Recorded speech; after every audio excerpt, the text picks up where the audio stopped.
Hi. For our Econ immigration presentation, we decided to do the article Globalization, Brain Drain, and Development. The members of our group are Ryan, me, Nicholas, and Greg. To begin, we started by examining the major issues that the author decided to focus upon. The authors analyzed the development and the spatial distribution of high-skill migration, which is brain drain, and its impact on the economic performance of source countries. Both positive and negative effects are explored. Obviously, they focus on key channels like human capital formation or return migration. Data is also used to examine the issues. And this is just prior to getting into the second slide here, just to kind of give an overview, as well as results and conclusion. We talk about the negative impacts later on, as well as the positive impacts, and that will be discussed in length. Policy implications as well will be touched upon.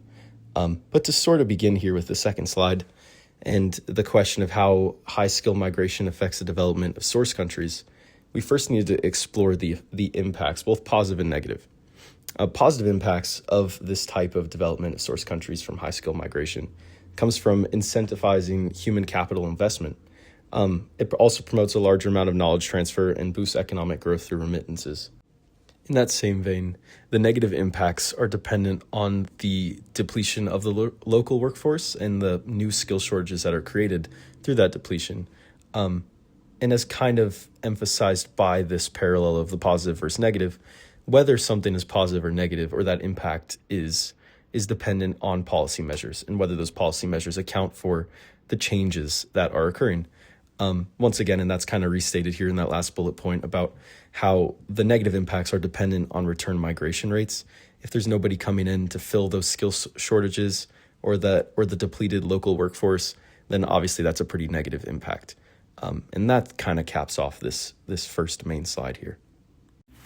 Next, we are going to talk about the scale of brain drain. The magnitude and growth of international migrants increased from 75 million to 190 million from the years of 1960 to 2005. The share of foreign-born populations in high-income countries tripled since 1960. High-skill migration grew at a faster rate than trade and low-skill migration over these years. The regional impact: highest brain drain rates are in the Caribbean, Pacific Islands, Sub-Saharan Africa, and Central America. Over 50% of high-skilled workers emigrated from many African countries. Small countries are disproportionately affected due to higher emigration rates. The top source countries are the Philippines, India, Mexico, China among developing nations, UK, Germany among developed nations from data from 2000. Key trends are high-skilled women are overrepresented among migrants. Migration is increasingly concentrated towards OECD countries. Brain drain rates have remained stable in some regions and increased in others. The economic impact of brain drain. Negative effects: human capital loss.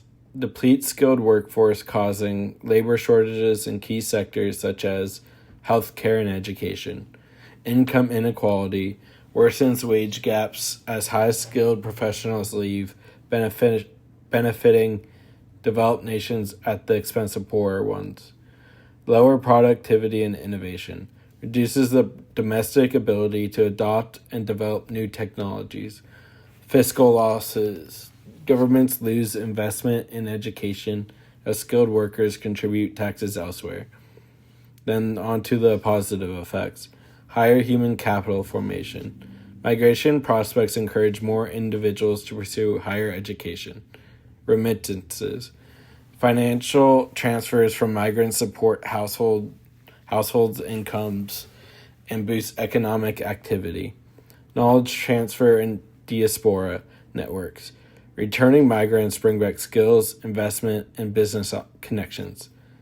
FDI and trade growth. Skilled diasporas create business opportunities between origin and destination countries.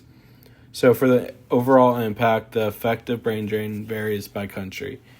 Beneficial when education rate rises, return migration occurs, and diaspora engagement is strong.